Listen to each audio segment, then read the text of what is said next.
Assalamu alaikum everyone. I hope you're all doing amazing in life.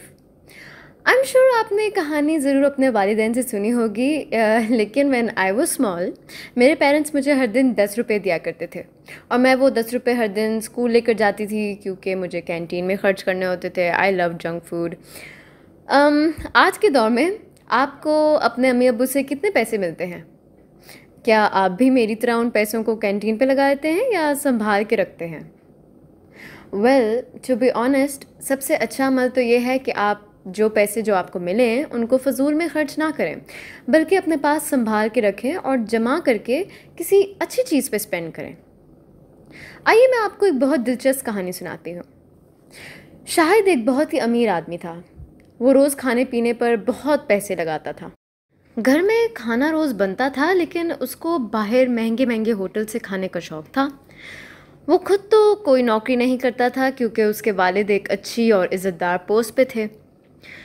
तो शाहिद जो है उसको हर दिन अपनी एक अलाउंस भी मिलती थी जिसको वो संभालने के बजाय अपनी अयाशियों में लगा देता था.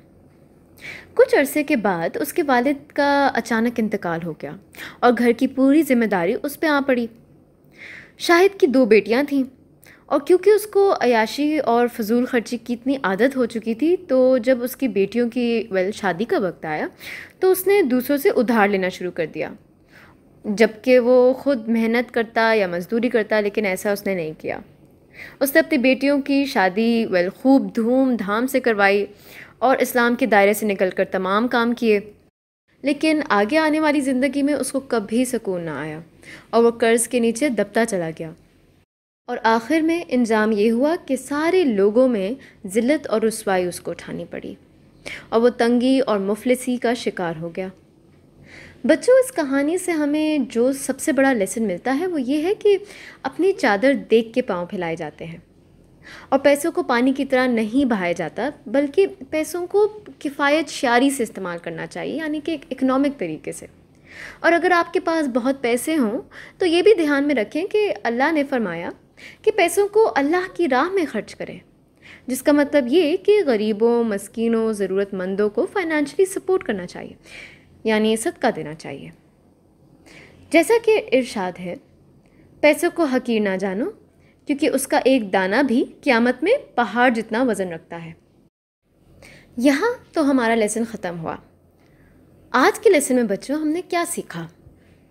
हमने सीखा कि पैसों को एक इकोनोमाइज़ तरीके से इस्तेमाल करना चाहिए और अगर हमारे पास पैसे ज़्यादा हों तो ज़रूरतमंदों पर खुले दिल के साथ खर्च करना चाहिए, क्योंकि इससे ना तो सिर्फ हमारा रब खुश होता है बल्कि गरीबों के लिए दिल भी नरम हो जाता है, क्योंकि उनको फाइनेंशियली सपोर्ट करके हमें उनकी परेशानियों का कुछ अंदाज़ा होता है और हम उनको एक ह्यूमेन लेवल तक समझने शुरू हो जाते हैं. आखिर में मैं बस ये कहना चाहती हूँ कि अल्लाह ने आपको जितना रिज़्क़ दिया है, चाहे वो कम हो या ज़्यादा, उस पर हमेशा सब्र और शुक्र क्या करें. और इसका बेहतरीन तरीका उनको देखने से है जिनको अल्लाह ने आपसे कम अता किया हो. इसके बारे में हमारे हजूर सल्लल्लाहु अलैहि वसल्लम भी फरमाते हैं कि look at those below you and do not look at those above you, for it is the best way not to belittle the favours of Allah. यहाँ अल्हम्दुलिल्लाह हमारा लेसन ख़त्म हुआ. आई होप हम सब ने आज के इस लेसन से कुछ इम्पोर्टेंट सीखा हो. आइए अब हम एक्सरसाइज की तरफ बढ़ते हैं.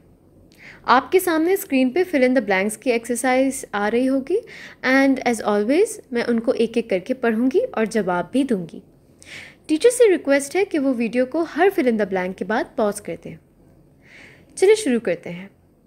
फर्स्ट, पैसे डैश से इस्तेमाल करने चाहिए.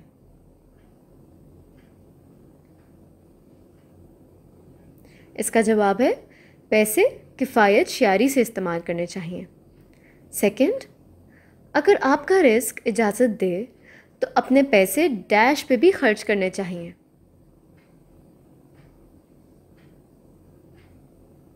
इसका जवाब है अगर आपका रिस्क इजाज़त दे तो अपने पैसे ज़रूरतमंदों पे भी खर्च करने चाहिए. Third, look at those dash you and do not look at those dash you. اس کا جواب ہے look at those below you and do not look at those above you. Fourth, پیسوں کو ڈیش کی طرح خرچ نہیں کرنا چاہیے.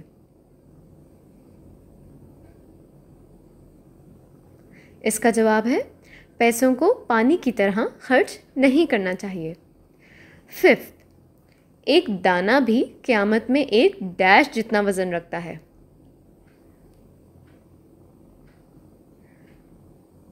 اس کا جواب ہے ایک دانہ بھی قیامت میں ایک پہاڑ جتنا وزن رکھتا ہے. اوکے بچوں، یہاں تو ہمارا لیسن الحمدللہ ختم ہوا. Please do take care of your self. انشاءاللہ ہماری ملاقات ایک نیکسٹ لیسن میں ہوگی. انٹل دین، خدا حافظ.